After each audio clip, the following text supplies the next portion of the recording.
I am Lee Swinney, and this is your weekly Millennial Minutes. Federal Judge Bruce Reinhart unsealed an affidavit detailing the FBI's search of Donald Trump's Mar-a-Lago property on Friday.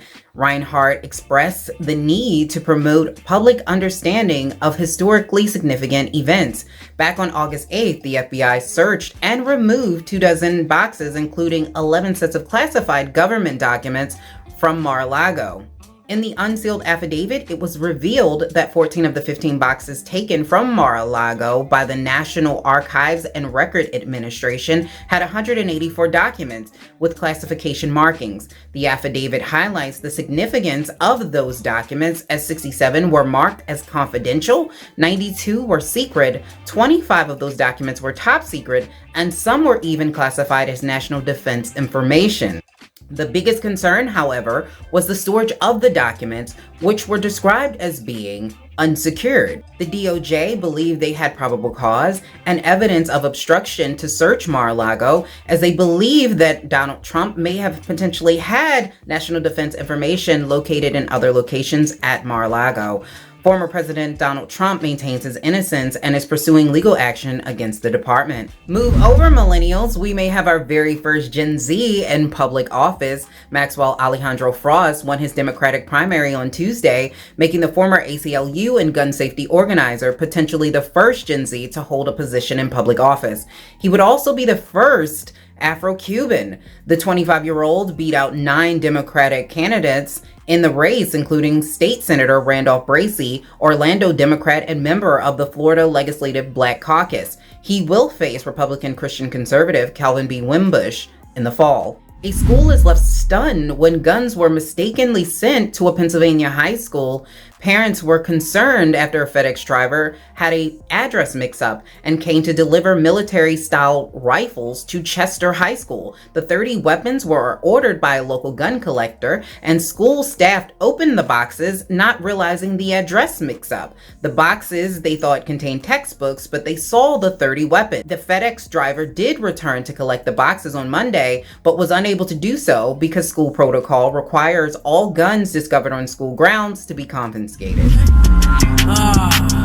we go again. Another talking on the. There is one less rapper on Capitol Records today, as Capitol Records dropped AI Rapper Meka, as it was found to be offensive to African Americans. The AI was created by white developers. The AI repeatedly used racial slurs in its music, which developers say it learned through mimicking popular rap songs.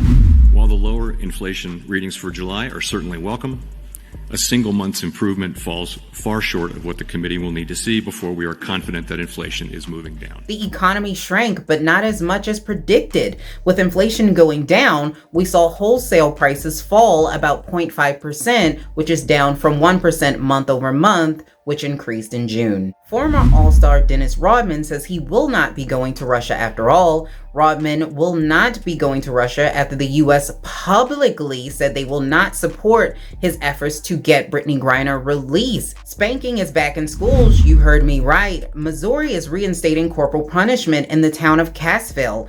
It is a small town with a population just under 4,000 people, which sent notice out to parents that they were bringing back spankings. Families, however, have the option to opt in or opt out of the disciplinary measures. Resuming student loan payments at the same time as we provide targeted relief, we're taking an economically responsible course. As a consequence, about $50 billion a year will start coming back into the Treasury because of resumption of debt.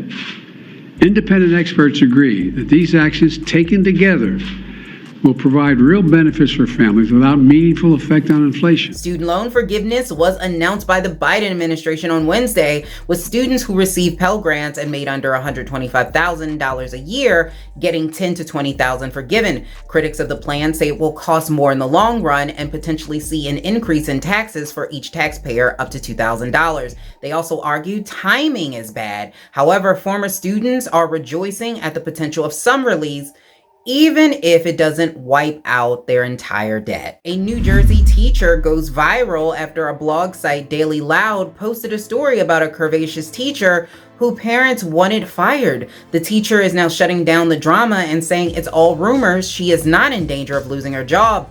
The mothers the mothers, okay, at my school, at my specific school, meaning the one that I am an actual teacher at, some of those mothers are legit my biggest